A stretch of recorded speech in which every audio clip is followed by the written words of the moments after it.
In Cyprus, record-shattering temperatures are scorching both the land and the surrounding sea. The research team from the Cyprus Marine and Maritime Institute have invited us to witness the devastating impact of these heat waves on fragile underwater ecosystems.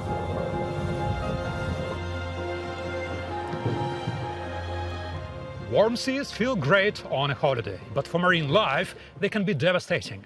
As ocean temperatures spike for longer and longer periods, how severe is the threat to underwater ecosystems? And can we do anything to prevent the worst? Let's dive in to find out.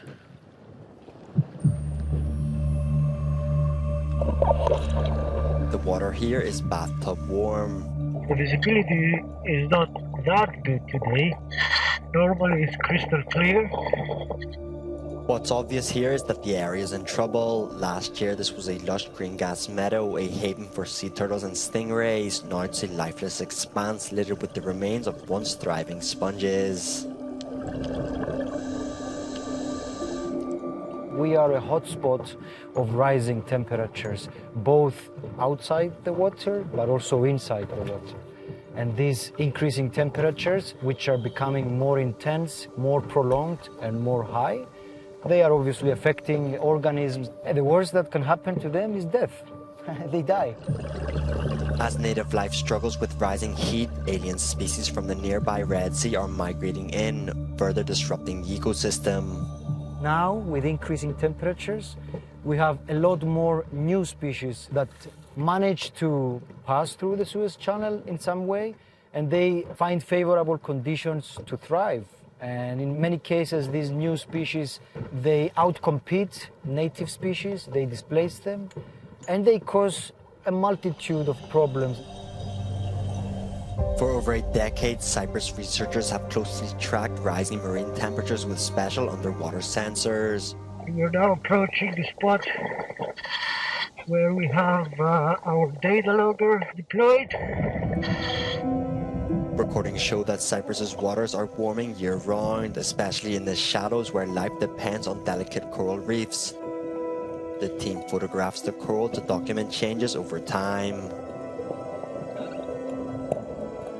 Here you can see these are polyps that have deteriorated. They look completely dead.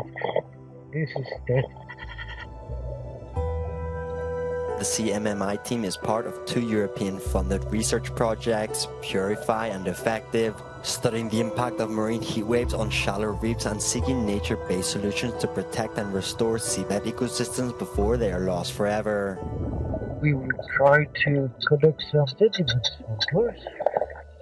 By taking core samples of either the sediment or the actual reefs, you can understand how the climate was in the past from the very bottom of the sample, and then you go all the way up to the core sample to understand how it changes through the years, all the way up to today.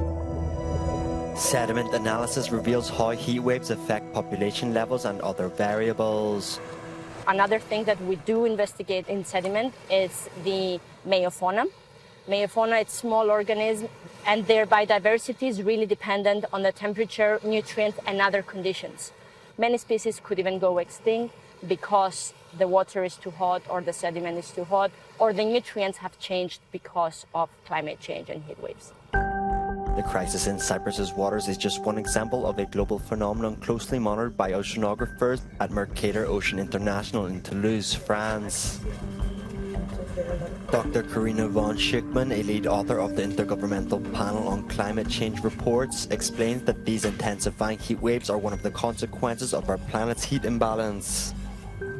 Marine heat waves can occur because there are heat waves taking place in the atmosphere. So we have this interaction between the atmosphere and the ocean, and then the ocean is heating up, the wind slowing down, etc., favoring these conditions.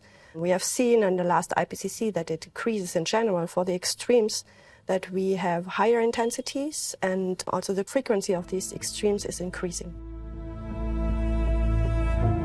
Marine heat waves, prolonged periods of unusually high seawater temperatures, are spreading like wildfires across oceans worldwide. They threaten ecosystems, fisheries, aquaculture and tourism, and can last for weeks, months or even years.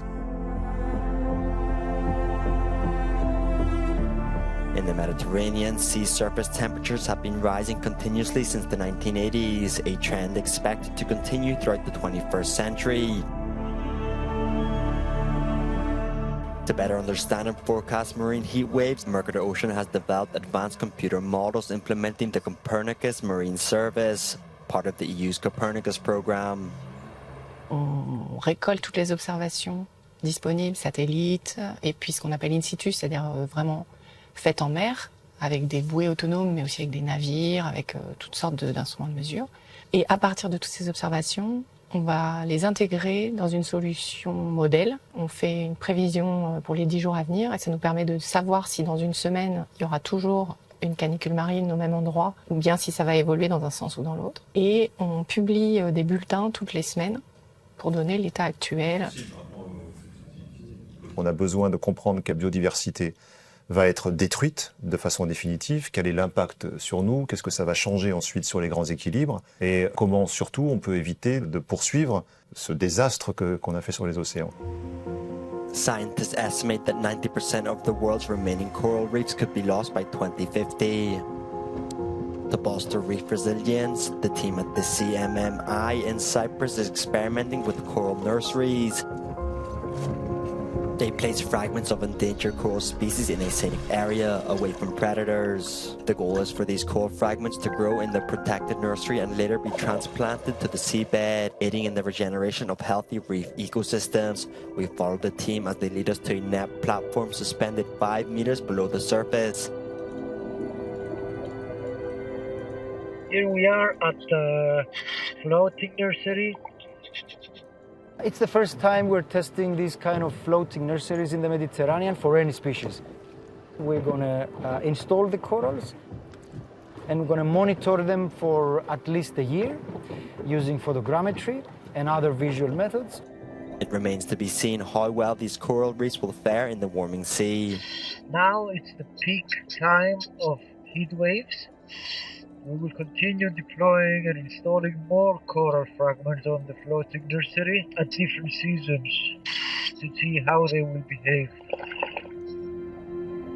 We're by now certain that the sea will be different in 10-20 years. We're making efforts to at least try to save some of the key species that support the rest of the biodiversity in the hope that the change that will come for sure will not be so bad or fatal on the marine life. As the ocean keeps heating up, time is running out for many species facing a future they may not survive.